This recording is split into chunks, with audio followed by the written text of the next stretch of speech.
Filmed live in beautiful Colville, Washington.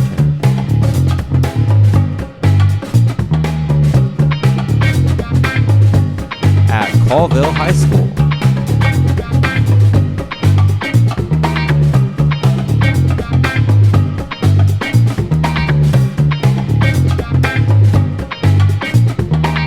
At our studio in Mr. Long's classroom. Starring Mr. Long and Mr. Meyer. It's the Late Morning Show with Mr. Long and Mr. Meyer. Available exclusively on Disney+. We're just joking. This will be available for free. Don't get Disney+ just to watch the show. Hello. Welcome to our show. Hey, welcome to our next to the last episode. Yeah, this is we're getting near to the finale. We hope that all of you are doing great out there in your houses, because that's where everyone's at. Yeah, and things are opening up. Hopefully you got to go out and do a few things and see the world a little bit in the last few days. Yeah, for sure. Have you been up to anything fun, Mr. Long? Or You know, for the first time since March, we had some people out to the house. We had some friends over, and we barbecued, and it was exciting and weird, and there were a lot of feelings all at once because it's been so long since we've entertained or had anybody, right, talk to anybody outside of like you. So it was fun. We had barbecued ribs and all the good stuff that goes with a summer meal. We had a good time. wow. My grandparents came this weekend and visited from Oregon, and they have been going through a crazy year where they recently retired, and my grandma is having some mental issues, right? And my grandpa is a diehard sports guy. He loves sports. He loves football. But he's been completely out of the loop, right? He hasn't been paying attention to any sports news. He just figured everything was canceled. So, not that this is a big deal to you, but to sports people, my grandpa had no idea that Tom Brady had went to the Buccaneers, which in sports world is a pretty big thing. And when I told him, he thought I was joking. No kidding. He didn't believe me, and that was kind of fun to talk to my grandpa about. And be like, no, I'm. And he was just like, he was in shock. He just because he doesn't have Facebook or anything like that, and the last few weeks or the last few months have just been a lot going on between him and my grandma, and they moved and all sorts of other stuff, and they watch TV, but they watch old cowboy shows and stuff like that. So Not The Bachelor. they don't watch The Bachelor, no. And when the show, oh yeah, I saw the Bachelor season finale. Yeah, I wanted to ask you about that. I wanted to ask. The Bachelor season finale was pretty bad. Oh no. It was Bachelor Listen to Your Heart, and the people that my wife and I were cheering for to win, Rudy and I forgot the guy's name. It's a singing show. They fall in love and then they sing together. They write music together, and then it's like kind of like American Idol, but a dating show. But they broke up right before the final concert, so they quit the show. And that was it? Well, then there were two other couples, but between the two who were left, it was obvious who was going to win. So, Bachelor, Listen to Your Heart, I would give it a 6.5 out of 10. Oh, not very good. Not the best season of The Bachelor experience. That said, it's a strong idea. I like the idea of combining a dating show with a singing show, which if you're a Bachelor fan, people know that Jed Wyatt was a guy who faked. He had a girlfriend back home, basically, and he wanted to break into the he wanted. Are you kidding me? No, this really happened. He had a girlfriend back home. He wanted to break into the music industry, and so he went on the show, and he dated the girl, and he won. And she didn't find out till after she had picked him to win that he had just gone on a cruise with his girlfriend back home before breaking up to come on The Bachelor. So I think it is, because obviously people are going to try to get famous on The Bachelor. So I think it's a great idea to combine the singing show experience with the dating show experience. I think Bachelor, Listen to Your Heart has potential. This season wasn't great, but we'll see. If they want to be famous, you know what they could do? They could be part of our show. Yeah. Right? Then they would be really famous. We're reaching out to Bachelor Nation. If anyone out there wants to come and sing on the show. Yeah, we would like that. We could have a dating portion of the show. Yeah, we could bring Bachelor contestants on. So email our agent. We'll see what we can do. Yeah, so if we're now pondering the idea of having an episode, a segment of a love story or something, so we can, if you're out there in TV land and don't really, you don't have anybody to date, maybe we'll put something together for you. It's ABC network. Look at us if you need another Bachelor spinoff. we can do host it. a show. And with that said, you know what I just thought about that's really interesting? What? Today's story takes place near where the new gas station is on the other end of Kettle Falls, right? Yeah. It's interesting that now is a meeting place for cheap gas and chicken. And in the past, Amazing chicken. it's quite the spot. And in the past, it was something else. So in my travels in the world, right up above, there's a Kiefer Quarry. Kiefer Quarry is right past.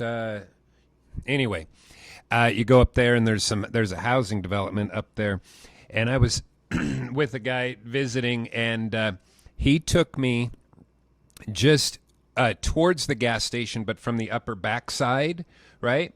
And he was like, "Look at this!" And there was a depression in the ground, a round depression. What are they, 20 feet across? And he said, "Hey, have you ever seen one of those?" And I'm like, "No." He said, "Well, you know the Kettle Falls, this is where they fished, right?" And I said, "Yeah." He said, "This is where one family would put their teepee every year. This was a spot, a campground, right? It was a campground up there back in the day, and those depressions are still up there. You can find them where they would set their teepee up every year because it was a gathering, right? People would That's come. amazing. Isn't that crazy? Yeah. That is crazy. So we are reading local stories, right? And you're like, what do you mean local stories? Well, last week it was Pat McManus, who is from Sandpoint, Idaho. And this week it's Salish stories. And you're like, well, what is that? Is that the Colville Indians or Colville Confederated Tribes are part of it? But back before there were lines drawn on a map, if you go up into British Columbia and you go down to the heart of Washington, you go to the other side of the Okanagan. The Okanagan tribe is part of it. Cascade Mountain Range, all the way over into Montana, the group of tribes was called the Salish. And so they told stories, right? You can imagine they were an oral tradition and they would tell stories. And as the tribes were, depends on how politically correct you want to be, decimated from the white settlers, or as they were integrated, right? It depends on what word you choose. There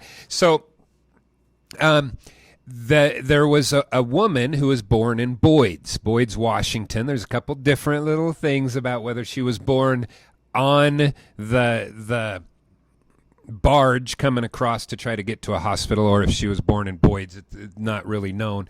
And her name was Christine, but she went by her indigenous or native First Peoples name wasn't Christine Quintasket. It was Mourning Dove, and not mourning like as in daylight, but mourning as in sad. And she went through in the 1910s, and she went through. She took all the stories that had been told, and she typed them up. Now, I discovered this whole thing back when I was in high school. I worked, of all places on the planet, I worked at the Colville Historical Society, Stevens County. I worked for 2 summers at the museum. And I thought that I might be a museologist, which is a caretaker. And so I went through the Stevens County Museum reading everything that I could get my hands on because there's not a lot of traffic there, right? And I found these stories by Mourning Dove, the original typed up copies that she typed back in 1915. And they're still up there as far as I know. And then, lo and behold, several years later, I am teaching junior English. And who do I see show up in our junior English textbook? But Mourning Dove is in junior English textbooks, the older versions that we've had. So anyway, there's some really fascinating history in this region. I mean, this was a big deal back in the day. The Kettle Falls were a big deal. And when they were buried under the water because of the dam that went in, it was a spiritual death for the indigenous people here because it was a very big deal for them. And it killed a way of life, right? Because the salmon can no longer run. So fascinating stuff. I put some of these things on the website for you to click on to find a few things. And so today's stories, you're going to need a T-chart. Right? Follow the directions on your T-chart, and you're looking for this idea of inferring what a culture believed by what they say. Think about Poison. Think about Thrill of the Grass. Think about Button Button. What are those stories trying to tell us about ourselves? And then kind of transfer that practice that we've done into what do the Salish people believe core back in the day when these stories were written. All right. We good to go? We're good to go. Hey, let's read us a story. Fox and Coyote and Whale, retold by Mourning Dove. Fox had a beautiful wife. He was very much in love with her, but she had stopped caring for him. Fox was a great hunter, and every day he brought home food and fine skins for his wife to make into robes and clothing. He did not know that while he was away hunting, his wife would sit beside the Swa-Niqua, and sorry about that, it's the Kettle Falls, and sing love songs to the water. Painting her face with bright colors, she would pour out her love thoughts in song. Coyote came to visit his twin brother, and he noticed the strange actions of his sister-in-law. He spoke to Fox. "Wei-lu," he said, "I think your wife is in love with somebody else." But Fox could not believe she loved anyone but him. He was blinded by his love for her. Then one sun, he and Coyote returned from a hunt, and she was not in the lodge. So Fox started to look for her. He walked down towards the river, and there he saw his wife. She was sitting on the river bank, singing a love song. She did not see Fox. He watched her. As Fox watched, the water began to rise. Slowly it rose higher and higher, and soon out of the middle of the river appeared a big monster of the fish kind. The monster was En-ha-et-kwe, the spirit of the water, whale. It swam to the shore. As it touched dry land, it changed into a tall, handsome man with long braided hair. The monster man made love to the wife of Fox. Don't even start. I don't know. Sad at heart, Fox turned away. He went to his lodge. He said nothing, but he wondered how he could win back his wife's love. He worried about her as the suns passed. She grew pale and thin, and nothing that Fox could do pleased her. Her thoughts always were with the man who was not a man, but a monster. One day when Fox and Coyote came home from hunting, she was gone, and the fire in the lodge was cold. Fox called and called. He got no answer. His heart was heavy. A few suns later, Fox looked up the river and saw an odd-shaped canoe coming. It was only half of a canoe. 2 water maidens were standing in it, rocking it from side to side. They were singing, "We come for food, food for the chief's stolen wife. The water food does not suit her. That is why we come. We come." As the water maidens approached, Fox and Coyote hid in a teepee. The maidens beached the half canoe and entered the lodge. They began to pick up dried meat to take to the stolen wife. Coyote and Fox sprang from their hiding places and caught the maidens, and Fox asked about his wife, where she was, and how to get to her. The maidens were silent. Then the brothers threatened to kill them unless they answered, and the maidens said, "To find the person who stole her, you must go over the big falls." And the big falls are the Kettle Falls on the Columbia River.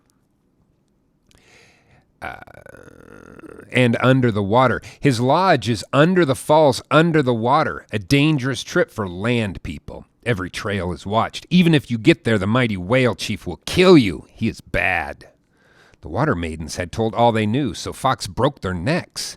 He and Coyote dressed in the maidens' robes and started down the river in the half canoe. Standing on the sides of the strange craft, they rocked it as they had seen the maidens do, and rowed it down the river and over the roaring falls. "Let me do all the talking," Fox warned Coyote.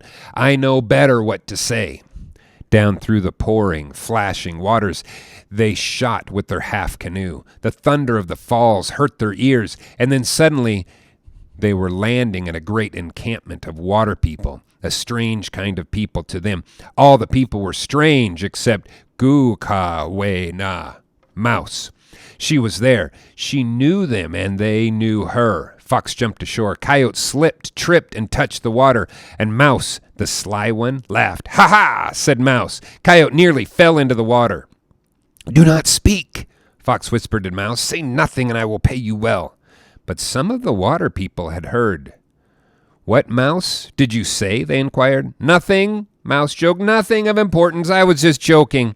"Yes, you did say something," said the water person.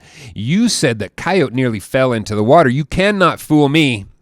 Now, Mouse, he insisted that she had not said that, and the other water people, they believed her. They knew she was a fickle person and giddy, and they did not think much of her because she went everywhere to steal. She went everywhere, and that is why she understood all the different languages. Carrying packs of dried meat and berries that they had brought with them, Coyote and Fox made their way to the lodge of Whale, the chief. He and the stolen wife sat side by side in the lodge. The wife was glad to get the meat and berries, her kind of food. Fox and Coyote kept their robes over their faces until everybody else was asleep. Then, when everything was quiet, Fox slipped up to Whale and cut off the monster's head with a flint knife. At the same time, Coyote picked up the stolen wife and ran for the broken canoe. The noise they made awoke the camp, and the people rushed out of their lodges to see Coyote carrying off Fox's wife and Fox close behind, carrying the head of their chief. The people chased them, but the three got into the broken canoe, and Fox quickly put Coyote and the woman into his shoe mesh pipe. Then Fox pushed the half canoe into the water, and it shot up to the river's surface below the falls.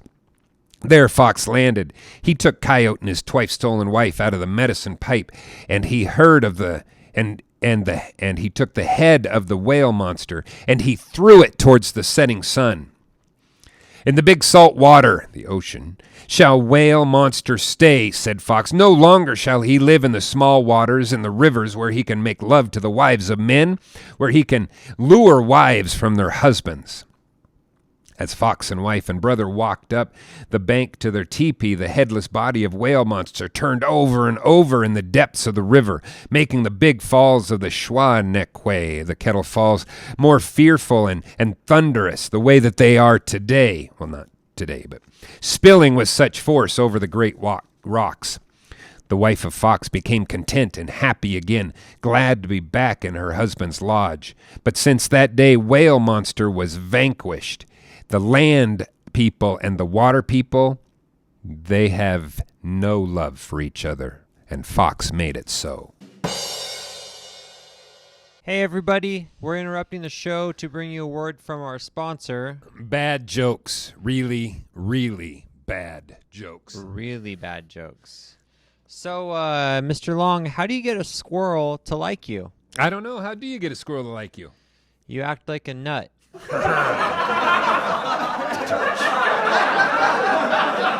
Mr. Meyer, I made a pencil with 2 erasers. 2 erasers? Huh, that's interesting. Yeah, it sounds pointless. Hey, did you hear about the guy who invented the knock-knock joke? The knock-knock joke? No, I didn't hear that one.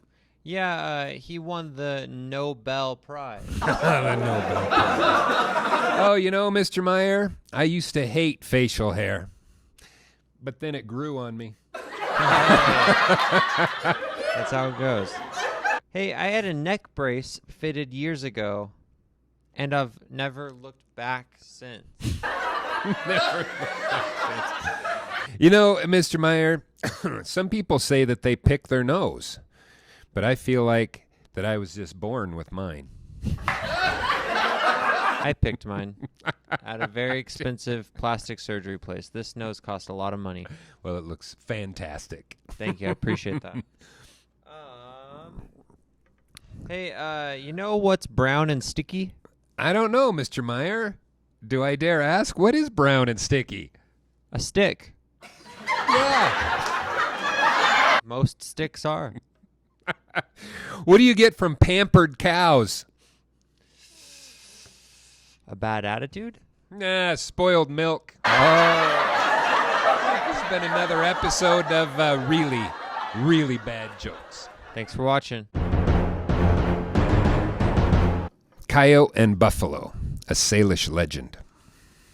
No buffalo had ever lived in the Swanequa country. That was Coyote's fault. If he had not been so foolish and greedy, the people beside the Swanequa would not have had to cross the Rockies to hunt the Quaspetza, the curly hairs. And I'm sorry for butchering that. This is the way it happened. Coyote was traveling over the plains beyond the big mountains, and he came to a flat. There he found an old buffalo skull. It was the skull of Buffalo Bull. Coyote always had been afraid of Buffalo Bull. He remembered the many times Bull Buffalo had scared him and laughed upon seeing the old skull there on the flat.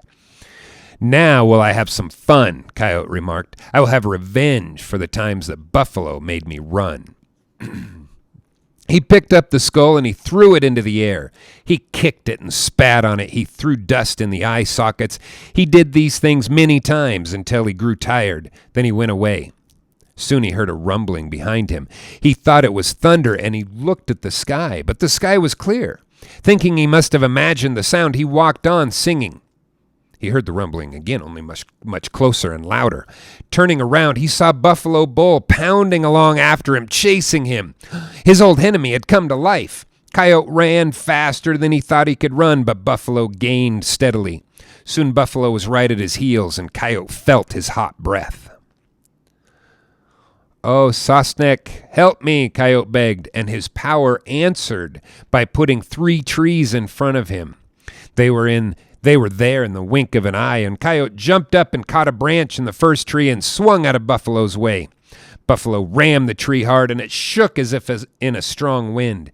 Then Buffalo chopped at the trunk with his horns, first with one horn and then with the other. He chopped fast, and in a little while over the tree went, and with it went Coyote.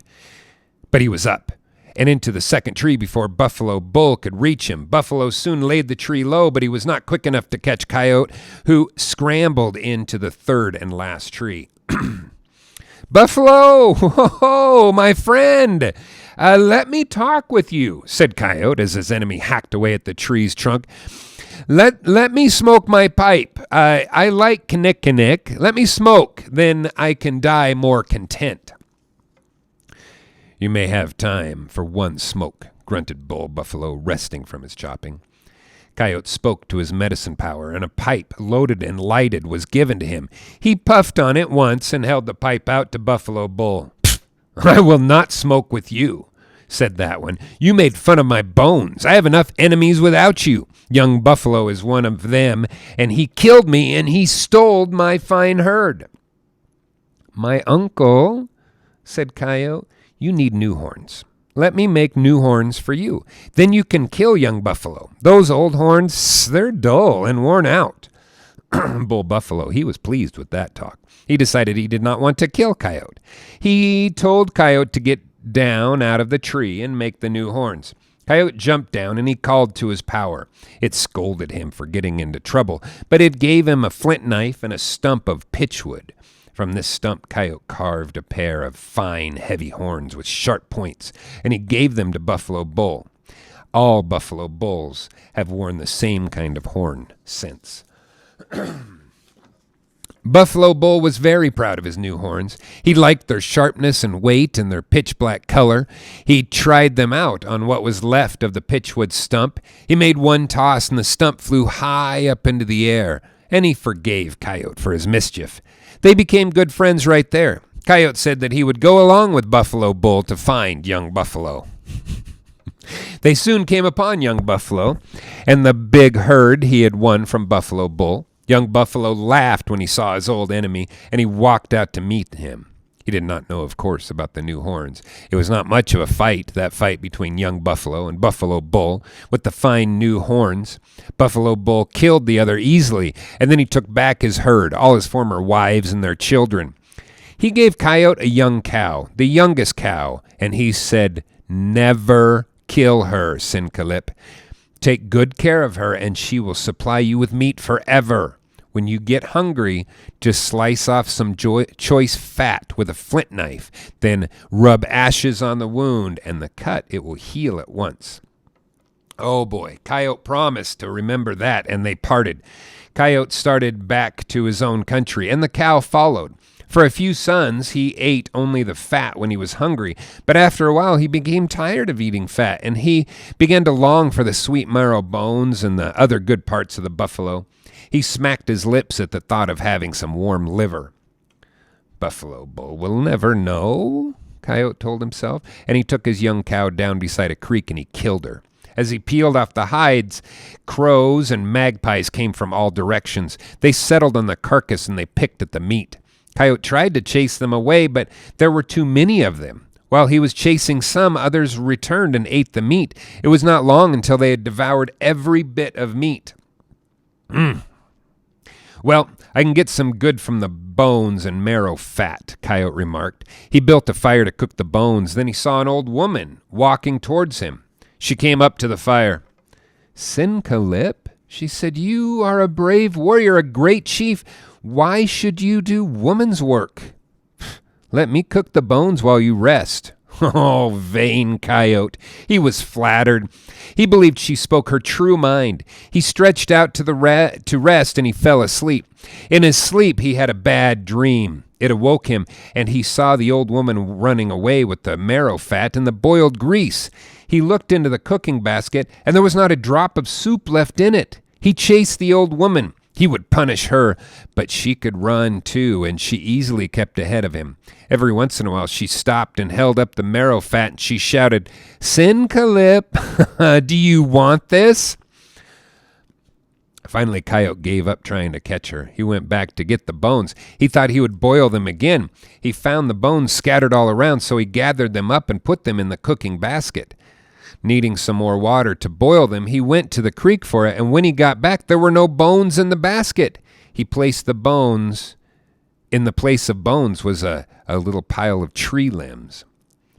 Coyote thought he might be able to get another cow from Buffalo Bull, so he set to find out.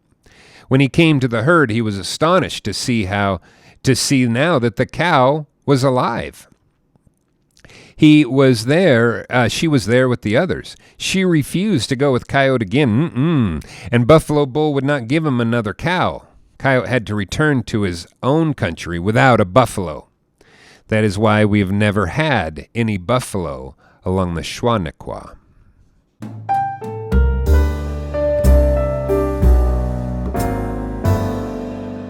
Hey, welcome to A Moment With, and we're going to talk a little bit about these Salish stories. What did you think, Mr. Meyer?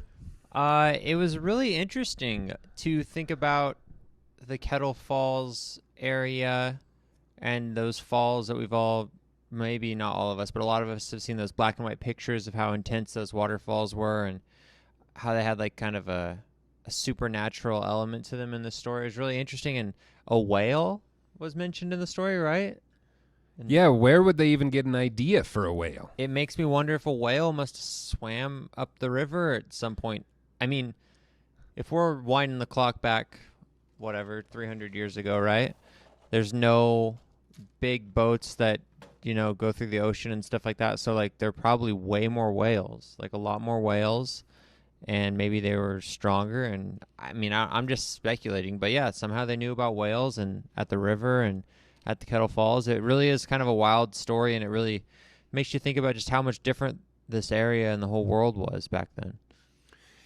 Wow. Yeah, it's we may think of the indigenous First Nations, the native tribes that were here, as people who stayed put, but that's not necessarily true. They would have traveled, obviously, from Montana all the way through to the ocean and experienced animals. And the the Kettle Falls area, the falls themselves, you've never seen it, but back in the day, the river was unencumbered. It went from the ocean all the way up into Canada, right? So without a dam on it, there were a lot of salmon. And the salmon fishing at the Kettle Falls was so amazing that peoples came from British Columbia. It wasn't British Columbia then, right? Because there weren't any lines drawn on the maps, but they came from Montana, Idaho, obviously here, and all the way over to on the other side of the Cascades. And they came here to fish. It was a great meeting place, a great Chautauqua. Have you ever seen the pictures of where the falls are at, and they would build out those little platforms? And there's so many fish back then. There's so many fish back then that they could stand out on these platforms and just hold a net. And the fish would fall into it? Yeah. That's crazy. I'll have to look at some of those pictures. At the Kettle Falls Historical Society, they have I haven't been there in probably 20 years, but when I was a kid and I went there, they had like a replica of like what the little platform would be like with the net that you could look at. Very cool. So it the area that we're in now, right, is has a lot of cultural significance. It's been here for a really long time, and the peoples that lived here originally used this area, right, for food, and they lived here and they told stories here. So this story, there were two stories, and what we want you to do is you have or have had this out, and it's a T-chart, just like we did on Thrill of the Grass, and I want you to go with passages from the story. I gave you an example, and then I want you to write what the passage might mean. So I put, quote, he was very much in love with her, but she had stopped caring for him. And what does that passage mean? And so I thought, even in different cultures and different times, right? Because these stories are old. Relationships had problems. How does he deal with the problem? What is it? I found it interesting that he chased her down, and he knew that she was having an affair, but he fought for her, literally fought for her to get her back. And I wasn't sure if Whale had seduced her with like magic, or if she was tired of her husband. Why did she go back? Was she happy underwater? And did they really kidnap her, or did they rescue her? I didn't know. That's something that you're going to have to figure out. There are elements of these stories that are really cultural and in many ways like lost over the hundreds of years that we just don't fully understand.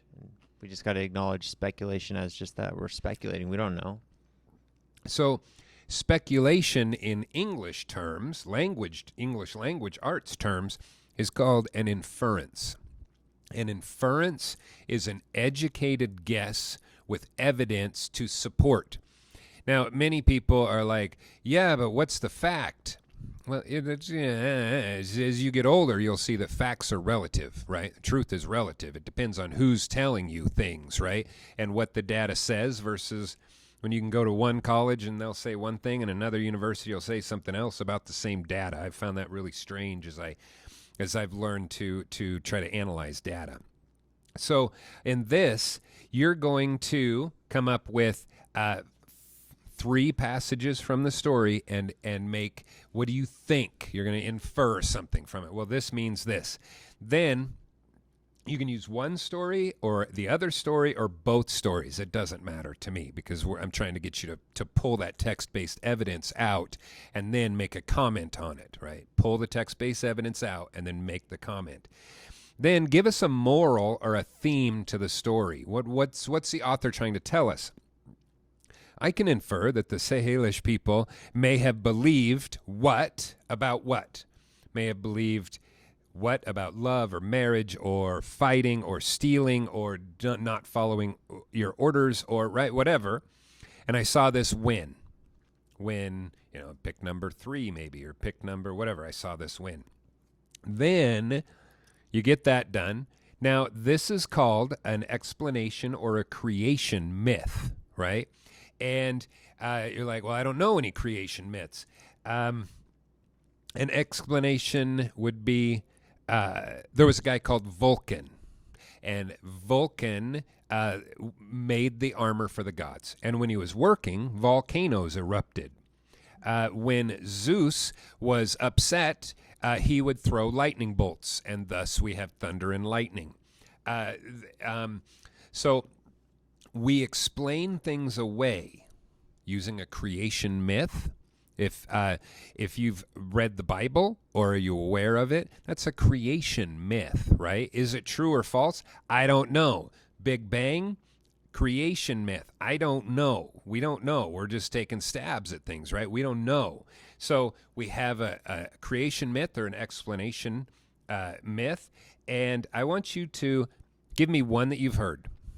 Blank, whatever it is, and then give me a 1-sentence summary. I just want to see that you get the idea that we have a creation myth here, explanation myth, why there's no buffalo, why the whales don't come up here anymore. And then I want you to give me a 1-sentence summary from yours. What is it? And give a 1-sentence summary. Sounds great. All Sounds right. interesting. I hope that you enjoyed our stories. And where are we off to now? What's going on? So, going forward, we're going to be building a time capsule. Holy cow. Tell me more about the time capsule. So, Mr. Long and I were kind of talking and kind of joking around about what if hundreds of years or future generations see this show and they're like, wow, these are the guys who are like on the cutting edge of awesomeness and digital learning. And maybe when we're dead and gone, 9th and 10th graders in English language arts classes will have to study our video. You never know.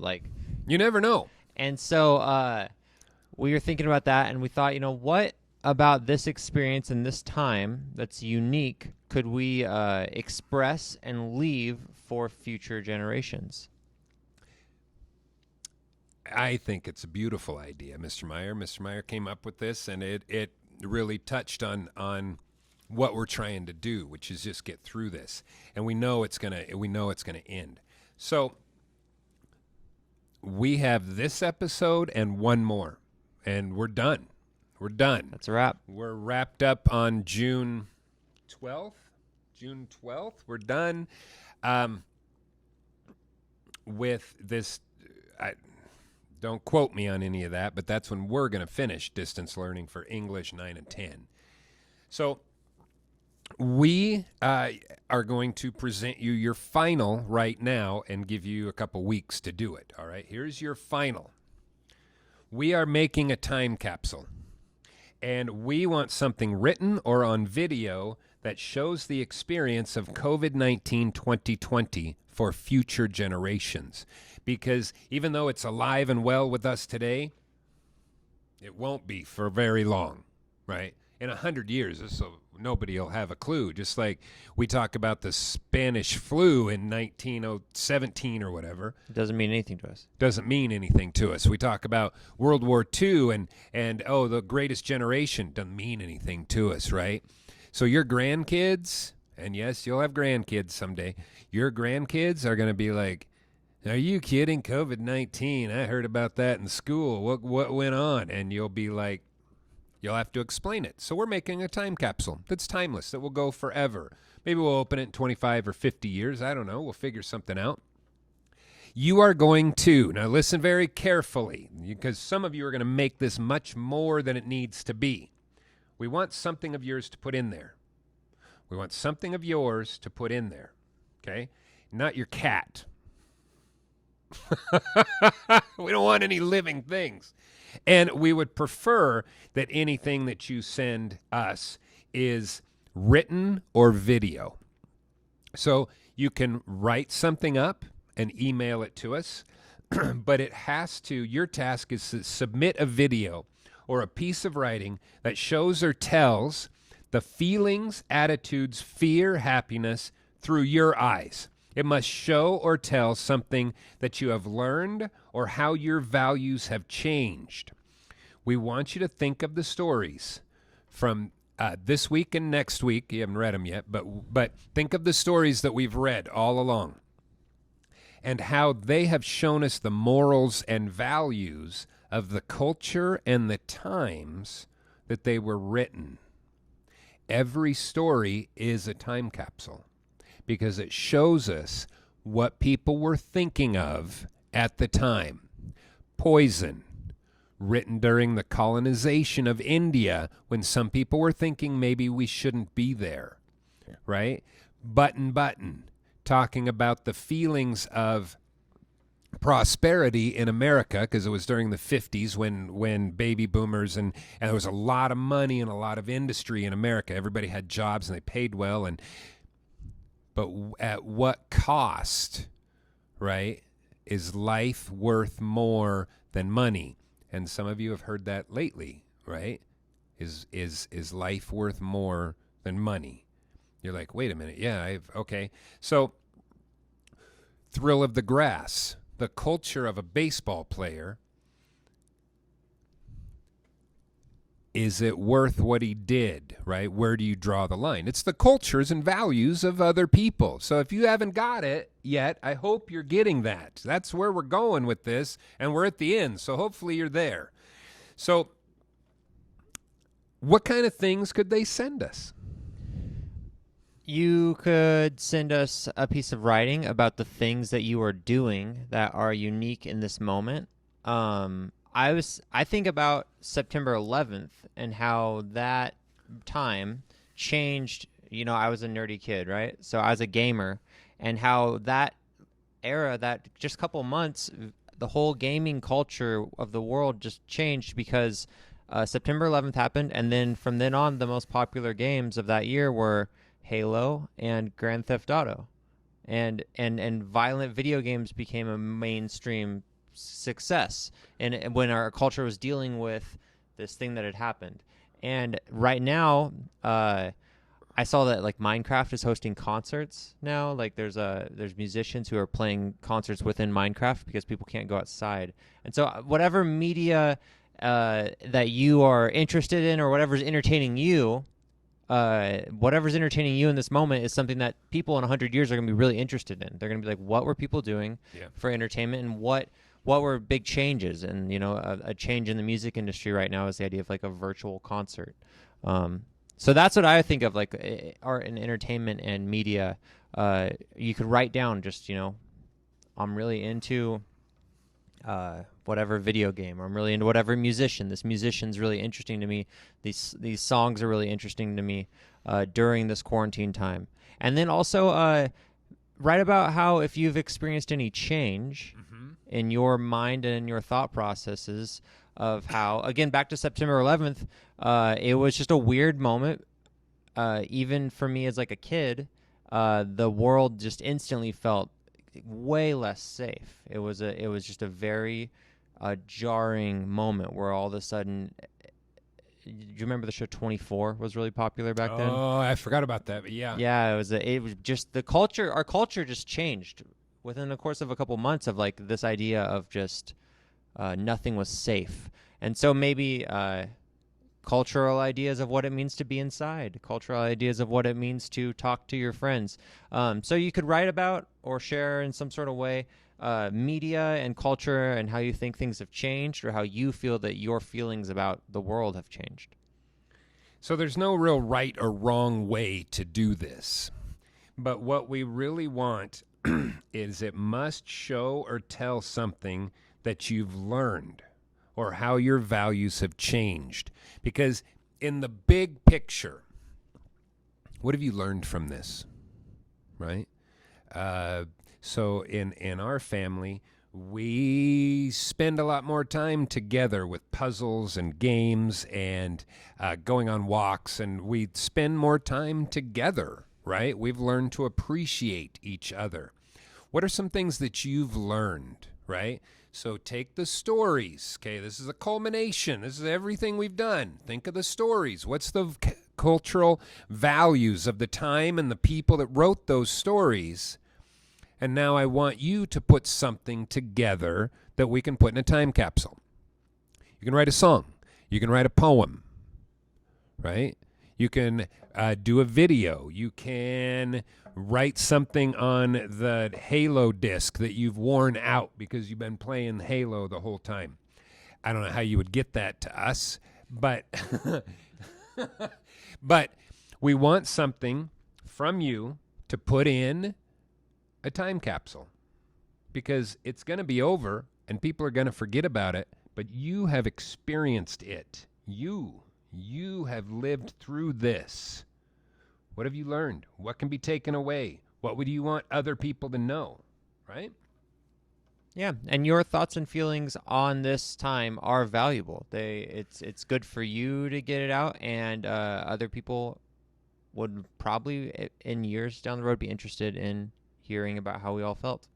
Of course they would. Wouldn't you love to read a letter from somebody who experienced Spanish flu, right? They lived through it. They have a couple paragraphs on this is what it was like. And then you could read that and you'd be like, oh, so that's like boots on the ground, an actual person that went through it. People will want to read what you have to say. People will want to experience what you've experienced, right? Through writing, because it'll be gone. Like a whiff of smoke. Or the smoke is the entire world burning down. I don't know which one. Hopefully not that one. I hope not too. What do we have? Where are we going? So we're doing this week where you do this assignment for the reading with the Native American stories. And then next week we are working towards them submitting their final product to us, which will be their thoughts and feelings on the experience of school during the lockdown. Yep. So thank you for a moment with, and now let's head for a field trip. Field trip. Woohoo! Field trip. Hey everyone, for this week's field trip, we went to a local waterfall. Unfortunately, our audio wound up being terrible because the waterfall was so loud. So here I am telling you that we're out on a field trip and we brought our lunch and we're enjoying the waterfall and it's pretty cool. And yeah, Mr. Long and I both checked out the waterfall and looked around the place. It was a really pretty day and it just got us excited for summer. So I hope you guys enjoyed this field trip and I hope all of you get a chance to go somewhere cool soon as well. Thanks for watching.